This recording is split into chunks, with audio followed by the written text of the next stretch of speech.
Good morning or good evening, everybody. Here it is already evening. So my name is Alain Cloet. You can also say Alan. I understand it also. I'm speaking to you from Belgium, Flanders.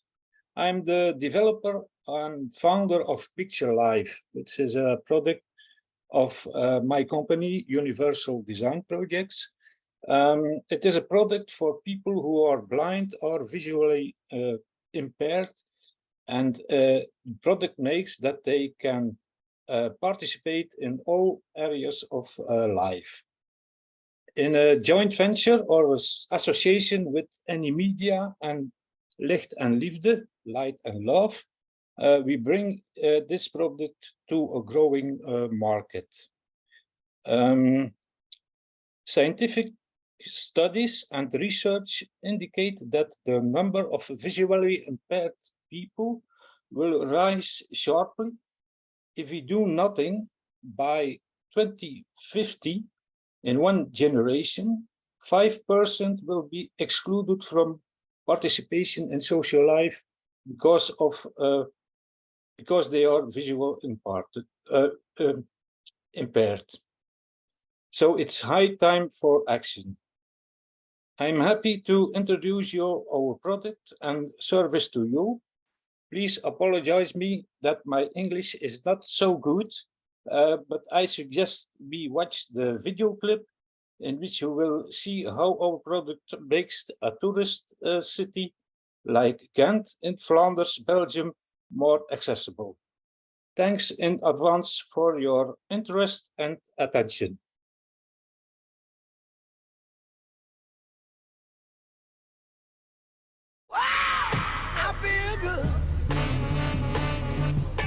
That I wouldn't. I feel good. I knew that I wouldn't. PictureLive is een techniek waarbij we op een afbeelding tactiele elementen en relief aanbrengen, zodat die afbeelding voelbaar wordt. En daarnaast kan je een beschrijving beluisteren op je eigen smartphone. Die beschrijving wordt geactiveerd door een NFC-chip te taggen die ook op de afbeelding aangebracht is. Hier dan oversteken rechts. Oké. Ja, rechtdoor. Kom direct aan het Gravensteen. Daardoor kunnen we bijvoorbeeld bezienswaardigheden in een toeristische stad als Gent toegankelijk maken voor mensen met een visuele beperking. Doordat zij de voelplaat kunnen betasten en tegelijkertijd de beschrijving beluisteren, kunnen zij ook genieten van al het moois wat hier te zien is. Die golven zijn echt cool gedaan. Zo realistisch voor ons. Ja, echt tof. Een PictureLive heeft een aantal belangrijke voordelen. 1. Het is heel eenvoudig in gebruik. Je gebruikt je eigen smartphone, je legt die op de PictureLive en zonder dat je een app hoeft te installeren, opent automatisch de audiobeschrijving op je smartphone. De bouw begon in 1519, maar de werken vielen stil na de Gentse opstand in 1537.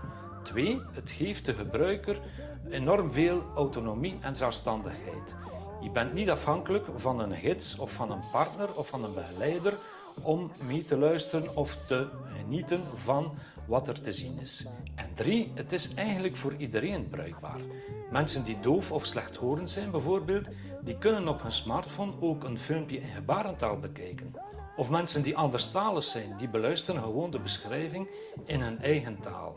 Mensen met een leesbeperking, zoals dyslexie bijvoorbeeld, die kunnen ook de tekst gewoon beluisteren in plaats van die te moeten lezen. Trouwens, iedereen houdt er wel van om zijn tekst te beluisteren in plaats van die te moeten lezen. Het is dus eigenlijk voor iedereen een heel interessant product. Het is heel leuk dat je ten eerste de audiobeschrijvingen hebt van de gebouwen. En ook superleuk dat er voelbare foto's van gemaakt zijn. Bijvoorbeeld het Gravensteen. Ja, voor ons is dat gewoon een groot gebouw. En ja, wij als blinde personen kunnen ons daar helemaal niets bij voorstellen. Je kan wel zo een keer aan de muur gaan voelen, aan een steen van dat gebouw, maar dat is het ook. En natuurlijk, als je zo een voelplaat hebt met dan nog een keer een audiobeschrijving, dan heb je zo wel een veel beter beeld van hoe ziet dat gebouw er nu eigenlijk uit, hoe is dat allemaal. En ja, dat is toch wel heel fijn om dat eigenlijk op die manier te kunnen ervaren. Wat ik er zelf ook heel leuk aan vind, dat je dat ook wel echt met vrienden en familie kan doen. En dat zij dan ook wel ja, een heel stuk van de ervaring hebben, ja, hoe dat wij dat beleven in feite. Dat vind ik ook wel heel belangrijk. Het is ook heel leuk om dat samen te doen met hen.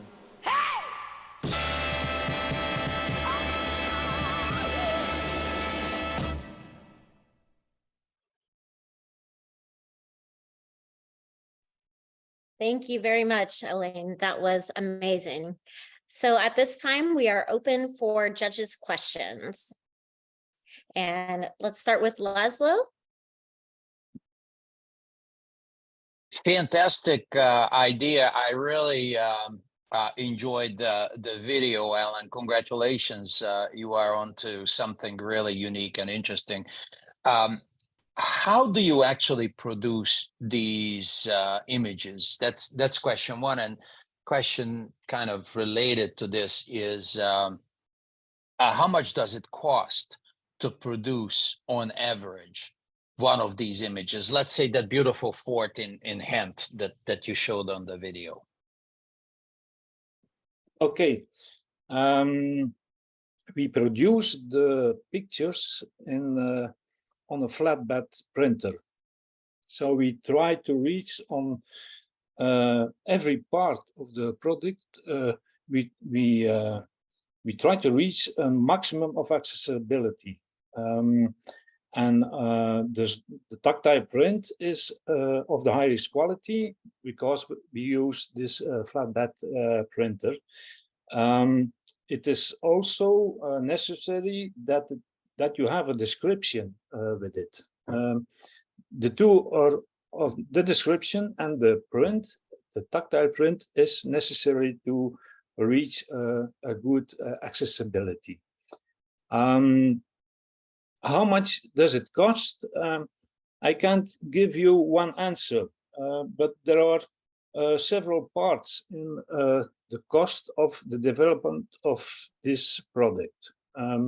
You need a graphic design, specialized graphic design. You need an audio description that is minimum. For those two things, I think you pay about 1,000 euro. If you produce several copies, then the cost of one copy will go down, of course. What's the durability, if you don't mind me, just a quick follow-up. What's the durability of one of these images? How long does it last? Because it's out there in the open, so it's exposed to winter, sun, rain. But the durability is about 2 years, but to remake one of the pictures, it doesn't cost so much because the main cost is in the graphic design and in the audio description and in the IT part of the product. So only printing one picture cost maybe 5 euros. The printing is not the big cost. It is certain the graphic design and the audio description are the biggest costs in this product.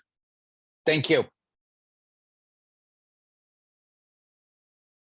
Thank you so much for that. Eric Lip, you have a question as well. Yeah, so the book, the tactile book, that's at each location. And we just heard about the durability of them. Is there a way to actually get that book to somebody ahead of time before they actually went to the spot so that they could feel it ahead of time and get an idea of when they got there? Your question is, they can have it on forehand, such a book? I didn't understand very good. Yes, that's your question. Yes. Yeah. Yes, of course, that's possible. And the example of Ghent, they have those books, 10 or 20 books in the office visit of visit hand, the office, the tourism office, sorry. So, and if you want to have such a book, they can send it to you, so that you can prepare in forehand a visit to the city.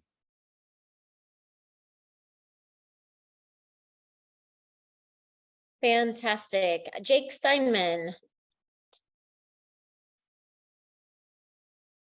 Hello.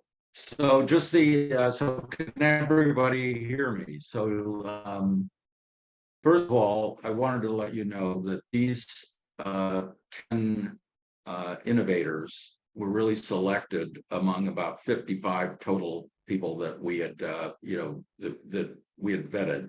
And once they're selected, and I'm just using this example for PictureLive, they sent me the products, and I went over to the Guide Dogs to the Blind Center. The headquarters is about 20 minutes away from me.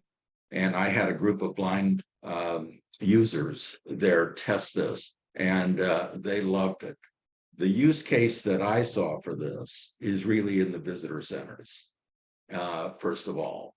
And the book that Ghent created was essentially a visual brochure. I mean, Alain didn't talk about this, but it was a visual brochure that probably has 20 pages in it.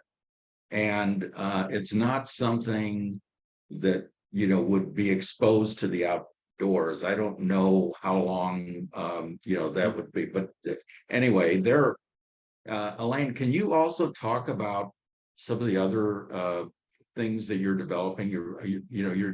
Are you developing this as kind of an audio description app that doesn't have the necessarily tactile features, but can be used by people with who are blind or deaf through an app program? Yes, it is also possible, but I mean, it is less accessible than in combination with the tactile image.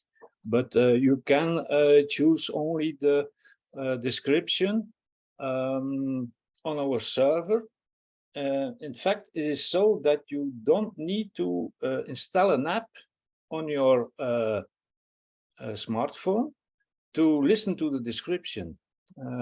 We make a connection on the print with an NFC tag, with an NFC chip, and it is so encoded that it brings you directly to the audio description, or even to, for instance, a video with sign language for people who are deaf, for instance.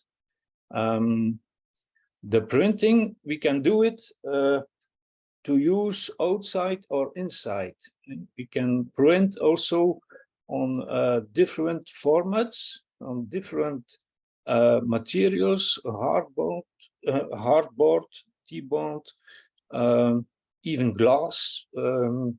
We can print on every flat material, but also on paper, on Forex, if you know this.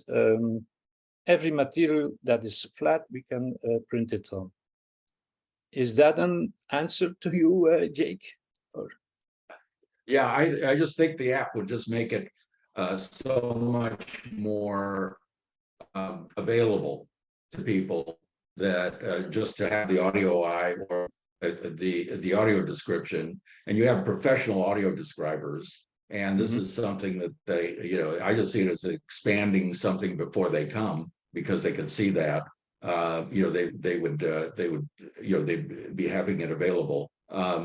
And so that was, and then one of the questions that someone at the Guide Dogs for the Blind had was really when that would be available in the US.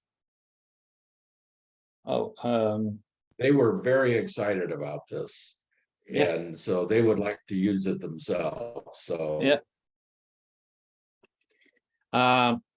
We need about 3 months to develop it, but if it can be in the US in 3 months, I don't know. But I think in 2024 it must be possible. Now we have in Flanders and Belgium a lot of orders. In fact, we are full until springtime of 24. But we have to grow, and we will grow. And even in other countries, we want to start with this connected print product. It can go, I think, very fast, but I'm always an optimist. I'm always say, yes, we can. Fantastic. Such amazing information. We've only got a little bit of time left. So we have Ron Pettit, and then Chris Marr also has a question. So Ron, let's do you, and then we'll move on to Chris.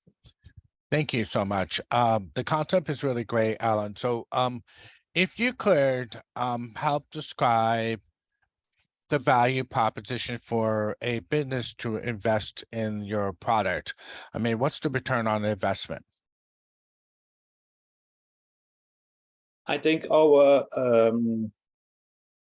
clients or cities or people in every area of the society. What do you, if you use this product, you build an image, you do an image building as a company.